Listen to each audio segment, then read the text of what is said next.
On this edition of Lexington Now, a Firefighter Challenge record holder, the toy program, and Lexington's big gift.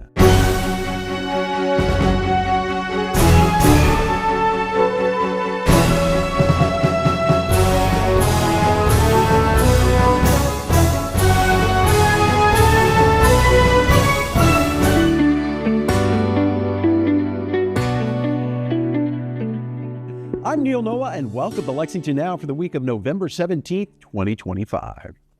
Chelsea Girardi is the daughter of Captain John Girardi and is well on her way to following in his footsteps as a Lexington firefighter, including holding a world record in the Firefighter Challenge. I'm Chelsea Girardi. I'm John Girardi, captain with the Lexington Fire Department. So at my first run in Erie, Pennsylvania, as a junior firefighter explorer, I set a world record of 5:38. And then we went to nationals, and then in nationals I set another record of a 2:58, which got me into the Lions Den. I think it started at a young age because I started watching my dad when he started doing this, and I think it really got me into it. I was super proud. I realized that they had changed the administration for the Combat Challenge League. They actually created a new division for the explorers. It gave the younger generation firefighters and the ones that want to pursue a career in firefighting an opportunity to run the challenge course. We saw that. She was 17 at the time, and I brought it to her attention. She really wanted to do it, so we started training for it, and she excelled at it when she did it. So set world records her first time ever competing, and then has just been taking off since. I've played volleyball for about 6-7 years, and I've been doing CrossFit for about 4 years, which has helped a lot too. So you start off in full gear wearing self-contained breathing apparatus on air. You're wearing roughly between 35 to 50 pounds of weight, and just in gear you pick up a 45-pound high-rise pack. You carry it up 5 stories. Once you get to the top, you put that in the bundle in a box, and then you hoist up a donut roll, which weighs another 45 pounds. Once you get to the top of that, you run back down the 5 stories. You come to what we call a forcible entry Kaiser machine with a 9-pound sledgehammer. It's a 165-pound I-beam. You knock it back 5 feet. After you get to the 5 feet, you run what's called the cone course, or delineators. It's about a little over 100 feet long. You come to a charged hose line. You pick up the charged hose line, which weighs about 265 pounds. You take it 75 feet. You hit a simulated target. Once the target's down, you go to what we call Rescue Randy, and it weighs 175 pounds, and you carry him back 100 feet. Once you get to that 100-foot mark, the race is over. Then you do it for time as fast as you can. And it all simulates what we do here at the fire ground. On any fire ground, simulates fire operations. After I finished, I'm relieved, but I'm exhausted at the same time, but I'm just proud of myself that I could finish with the times I got. The first thing I thought of, I was super proud of myself for all the training I've done. I actually retired from it. I competed for about 11, 12 years. Stepped down for a year or two to spend more time with the kids, and now that one of my kids is in it, I've actually thought about coming out of retirement just to show her old dad still got it, so. My next steps are applying for the fire department when I turn 19, and just still strength building for this next competition, next season. I think they should always come out and try it. You meet a lot of good people, and a really good experience to have. You can always just start doing small things, and that it could lead up to big things. I think through hard work and determination, you can achieve any goal that you want. She has shown that through her dedication in the training programs that she has been doing. Not only is she doing CrossFit and physical work every day, she's also going out and training with the team on her own. So, not only am I what we would call a role model, but the other members of her team that she's been going out and training with is, second to none. So they've done an awesome job to kind of show her the ropes of the course and help her get better and become stronger physically and mentally. Highly recommend the Citizens Fire Academy. The Lexington Fire Department offers a program, what we call the Citizens Fire Academy. I believe we offer it once a year. Sign up for that. It kind of gives you a little insight into what we do. EMS, fires, everything, hazmat, rescue. So you kind of get a little feel for what we do, and if you're unsure, highly recommend to sign up for that, and you can go through our Community Services Bureau to inquire information about that. There's also another program. It's the Brenda Cowan Camp. It's an all-girls camp, which they kind of expose you to everything, like putting on gear, being on air, just cutting up cars, and like different activities that the fire department does.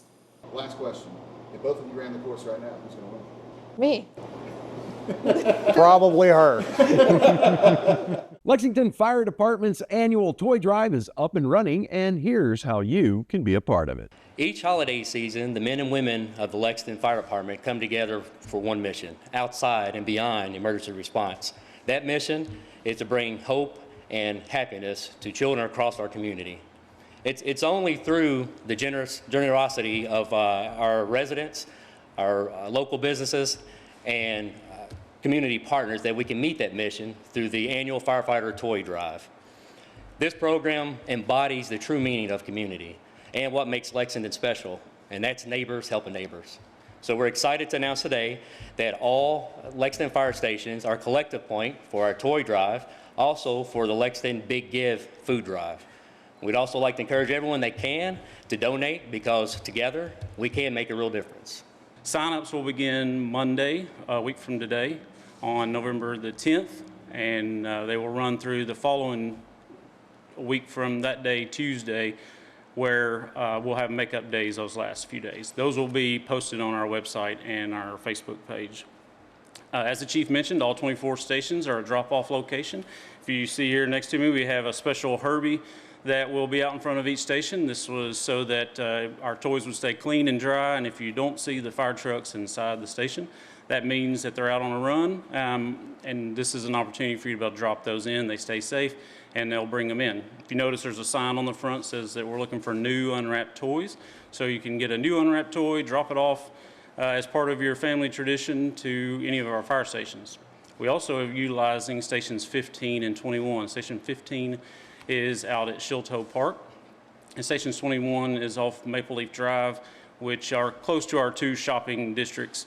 And we are partnered with Believing in Forever with Divine Karma. He is our director of One Lexington. We're doing a coat drive for that as well. So a lot of things going on. We have toys, new unwrapped toys to the fire stations, the Big Give, food donations can go there, and then the coat drive. So we kind of hope that everyone will turn that into one of their family traditions to go maybe buy a new coat, a new toy, get some canned foods, and everyone in Lexington wins at that point. It is the season for children to receive gifts, and many times these children won't receive gifts from any other source, and so we're really happy to be able to do this. And this year we've talked a lot about our history. We're 250 years old here in Lexington, and as was previously mentioned, this program is 96 years old, and it has served our community really well for a long time. We look forward to celebrating their 100th anniversary in just a few short years. But it started during the Great Depression, if you can imagine that, when almost every family was suffering, and yet families were able to give to others so that children could have toys at Christmas time. It has continued through recessions, booms, busts, even a pandemic. And so it's resilient and lasted a long time. So to make the Firefighters Toy Program work, our firefighters go above and beyond every year, and they collect and give away toys for about 3,000 children. It's a lot of children, and they produce a lot of joy for those kids. And it comes with a lot of hard work. Our firefighters volunteer their time to reach out and encourage the community to give, and then make sure that the toys are ready for Christmas morning. It's easy to give, as you heard just a minute ago. Drop off your new unwrapped toys for ages 0 to 12.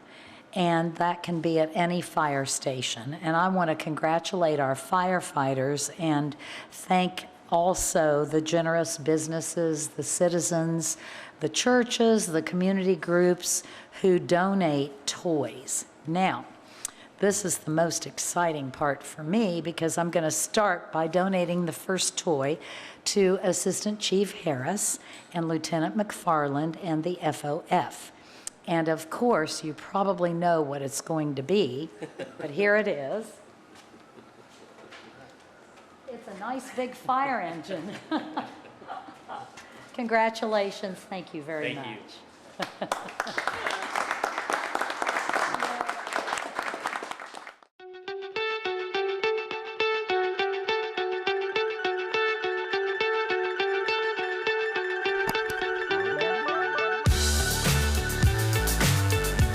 When we come back, more ways to give.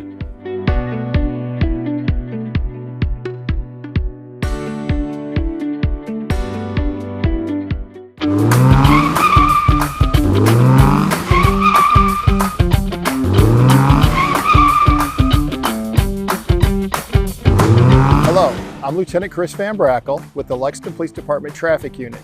Today we are talking about disability accessible parking and the aisles between those parking places. Accessible parking is a valuable and necessary resource for people with disabilities, and that includes the striped area next to accessible parking spots. These are access aisles, and it is illegal to park here, even if you have an accessible parking permit. Police and Lex Park will write tickets when they see vehicles parked in an access aisle or parked in an accessible space without a placard, and the fine is $250. Know where and where not to park. Keep the access aisles clear. Thank you, and drive safe.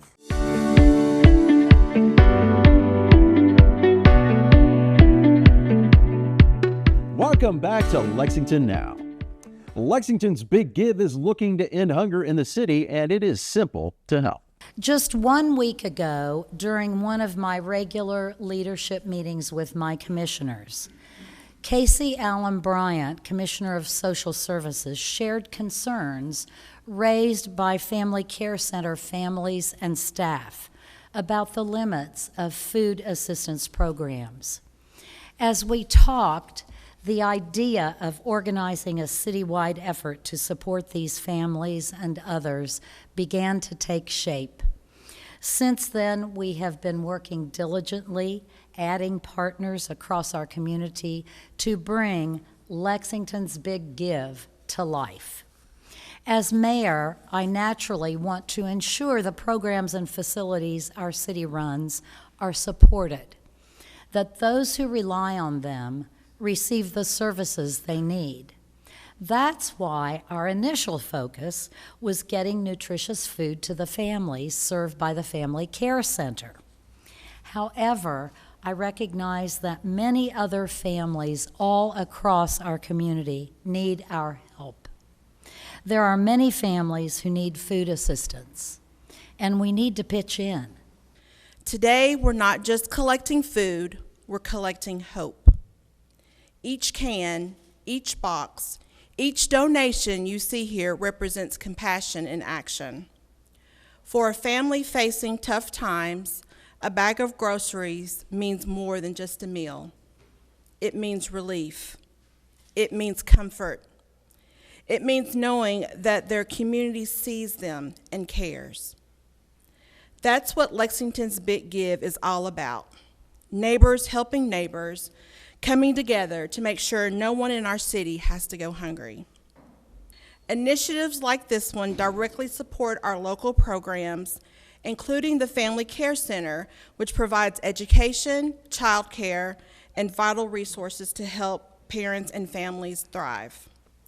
As I walked through the Family Care Center's halls on Friday, I thought about the potential 50 to 60% of the center's family who already need extra support accessing food. We anticipate that number rising. And I think also about the relief that the donations collected during Lexington's Big Give will give them. This initiative will also reach seniors living with food insecurity, older adults who often lived on fixed income and faced tough decisions every day. We see many of these vulnerable adults utilize the Lexington Senior Center and satellite centers for precious meals and commodities. Thanks to donations like what we will gather over the next month, more seniors across Lexington will have access to groceries, fresh produce, and shelf-stable items that help them stay healthy, independent, and cared for. At God's Pantry Food Bank, our mission is simple but powerful: a nourished life for every Kentuckian.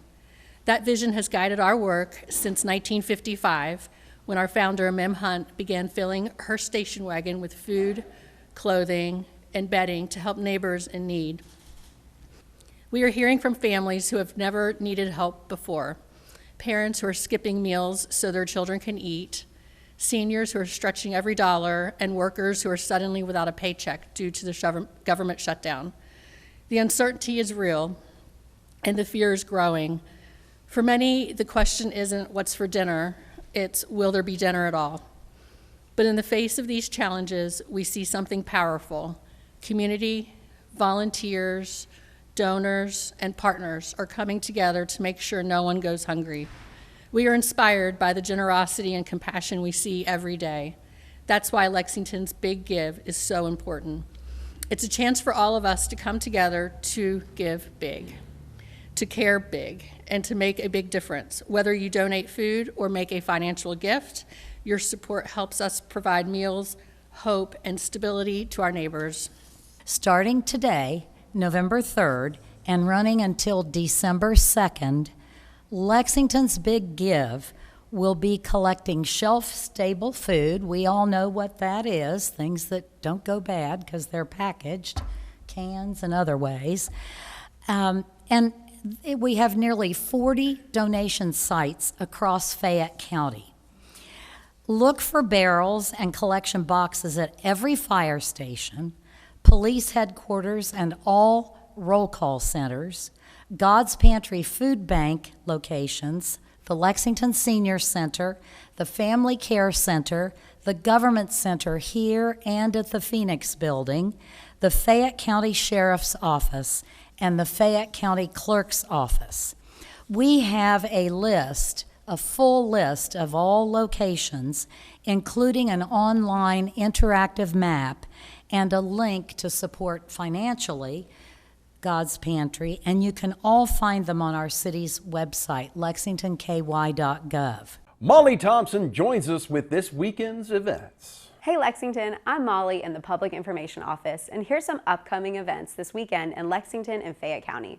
Come join the annual Youth Turkey Run at Castlewood Community Center Saturday, November 22nd at 9 a.m. and compete to win turkeys for Thanksgiving dinner. Entry is free and anyone under 18 is eligible to compete. Registration is required. For details, visit lexingtonky.gov, Parks and Recreation for details. Bring your own yoga mat and enjoy the tranquility of McConnell Springs Park for a 1-hour yoga flow with Ashton on Saturday at 9 a.m. The class will be indoors inside the Nature Center with a beautiful window view of the fountain and trees outside. This session is for people 15 years of age and older. Advanced registration is required. Email theashventure@gmail.com to reserve your spot. It's monthly volunteer day at McConnell Springs. Tasks change each month, but all activities will occur outside, so they ask that participants dress appropriately for working outdoors. Tools and instruction will be provided. Waivers must be signed to participate and be completed in advance with registration online at lexingtonky.gov. I'm Molly, and that's just some of the things going on this weekend in Lexington and Fayette County. For more events and information, be sure to visit lexingtonky.gov and click the calendar tab at the top. Thanks for watching, and we'll see you next week. Molly also has some live meeting coverage to tell you about.